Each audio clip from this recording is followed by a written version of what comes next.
चलिए अब खबरों पर विस्तार से बात करते हैं, खतौली की बात करते हैं। आरएलडी वहां मदन भैया को अपना उम्मीदवार बना सकती है, ये सूत्रों के हवाले से बड़ी अपडेट हम आपको दे रहे हैं। मदन भैया आरएलडी के उम्मीदवार हो सकते हैं खतौली सीट से।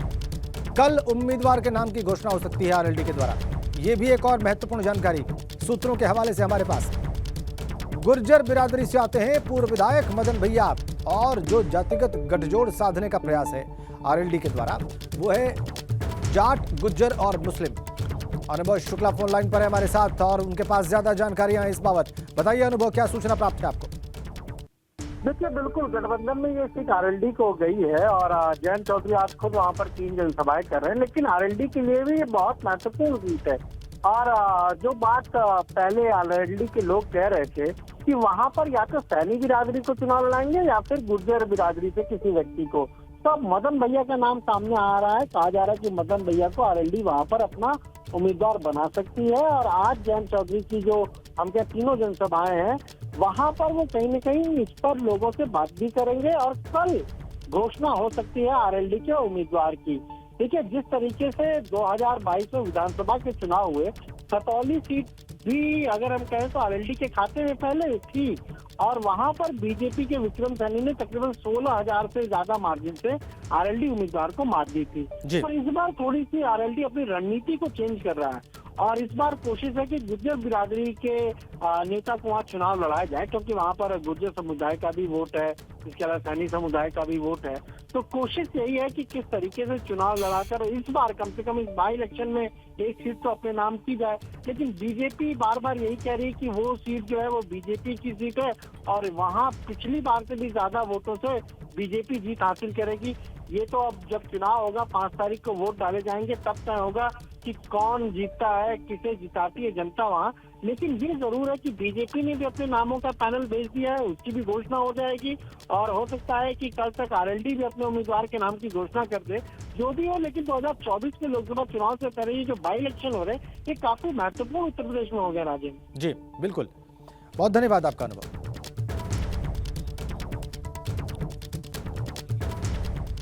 तो कल आरएलडी अपने उम्मीदवार की घोषणा कर सकती है, बहुत जल्दी बीजेपी भी अपना उम्मीदवार घोषित करने वाली है। लिस्ट जो है या उम्मीदवार का नाम जो है वो केंद्रीय कमेटी के पास बीजेपी के द्वारा भेज दिया गया है। और आज खतौली में राष्ट्रीय लोकदल की 3 रैलियां, आज जयंत चौधरी करेंगे 3 रैलियां। स्थान है इनके पिपलेहड़ा, तिसंग और मंसूरपुर।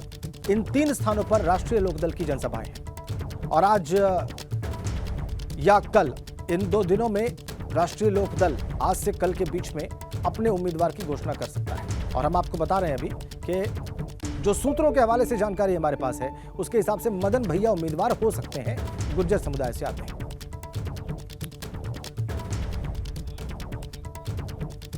खतौली उपचुनाव को जीतने के लिए सभी दलों ने तैयारियां तेज कर दी हैं। मुकाबला राष्ट्रीय लोकदल और भारतीय जनता पार्टी के बीच है और इसीलिए जयंत चौधरी पूरा जोर लगा रहे हैं। इस चुनाव में किसानों की क्या भूमिका होगी, वो क्या सोचते हैं, एबीपी गंगा के संवाददाता सनुज शर्मा ने किसानों के मन की बात को समझने का प्रयास किया।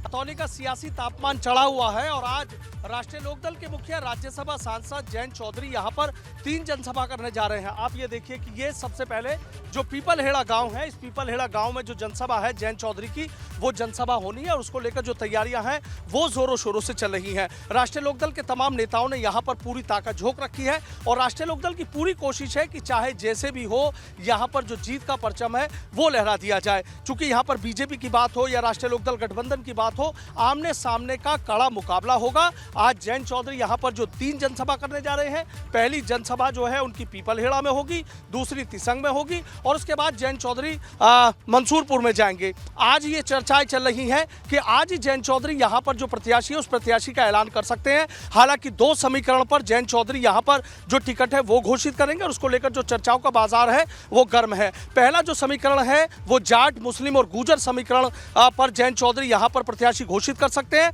और जो दूसरा समीकरण है वो जाट, मुस्लिम और एससी समीकरण भी जयंत चौधरी यहाँ पर बैठा सकते हैं। राष्ट्रीय लोकदल के जो नेता हैं वो यहाँ पर आने शुरू हो गए हैं, किस तरह की जो तैयारियां हैं उनका यहाँ पर जायजा ले रहे हैं। तमाम यहाँ पर आसपास के जो गांव के लोग हैं उनमें भी पिछले कई दिनों से राष्ट्रीय लोकदल के तमाम नेता यहाँ पर डेरा डाले हुए हैं और पूरी कोशिश की जा रही है कि आज जो ये जनसभा है उनको पूरी तरीके से सफल बनाया जाए। तमाम यहाँ कार्यकर्ता हैं, उनसे भी हम बातचीत करेंगे। सर, आपसे जानना चाहूँगा, जयंत चौधरी की आज 3 जनसभा हैं, एक नहीं, किस तरीके से तैयारियाँ चल रही हैं? देखिए, राष्ट्रीय लोकदल के राष्ट्रीय अध्यक्ष जी उपचुनाव की घोषणा हो चुकी है और आज विधानसभा में 3 कार्यक्रम लगे हैं, तो कार्यकर्ता में बहुत ज़्यादा जोश है कि किसानों की पार्टी है राष्ट्रीय लोकदल और किसानों के ये समझिए कि एकमात्र नेता पूरे देश में जैन जी है। तो किसान आज आपको भरपूर सड़कों में मिलेगा और पूरी विधानसभा से बहुत जिम्मेदार और हर जाति के लोग जैन जी को सुनने आएंगे। कुछ युवा हैं, उनसे भी जानना चाहेंगे। राष्ट्रीय लोकदल के मुखिया हैं जयंत चौधरी।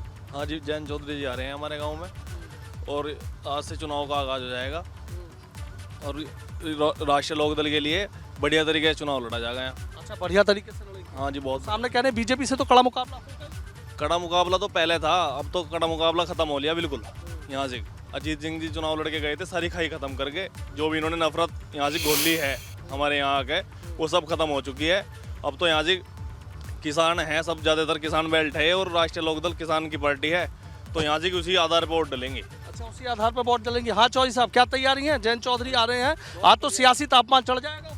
बहुत बढ़िया तैयारी है, उनके स्वागत में पूरा गांव एकजुट होकर लगा हुआ और पूरी बेल्ट जितनी भी है वो सब जयंत चौधरी के सम्मान में खड़ी है।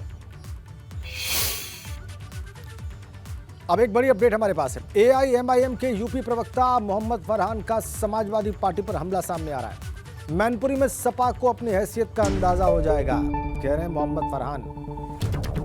ऑल इंडिया मजलिसे इत्तेहादुल मुस्लिमीन के यूपी प्रवक्ता हैं, कह रहे हैं समाजवादी पार्टी को कि मैनपुरी में समाजवादी पार्टी को अपनी हैसियत का अंदाजा हो जाएगा। भाजपा को हराने की ताकत समाजवादी पार्टी में नहीं, सपा अपनी हार का ठीकरा AIMIM पर फोड़ती है। भाजपा को हराने के लिए सेक्युलर दल साथ आए। माननीय प्रदेश अध्यक्ष जी ने इस पर एक पत्र जारी करके अपना पार्टी का जो स्टैंड था उसको स्पष्ट कर दिया कि हम चुनाव नहीं लड़ रहे हैं। चुनाव न लड़ने का एक कारण ये है कि जो समाजवादी पार्टी या अन्य दल हम पर यह आरोप लगाते थे कि हम भारतीय जनता पार्टी को जिताने के लिए चुनाव लड़ते हैं। हमने आजमगढ़ और रामपुर में जब उपचुनाव हुआ था तो हमने चुनाव नहीं लड़ा, उसके बाद भी भारतीय जनता पार्टी ही वहां जीती। इससे ये स्पष्ट होता है कि समाजवादी पार्टी में हैसियत नहीं है कि वो भारतीय जनता पार्टी को हरा पाए, मगर अपने हार का ठीकरा वो MIM पर फोड़ने का काम करती है।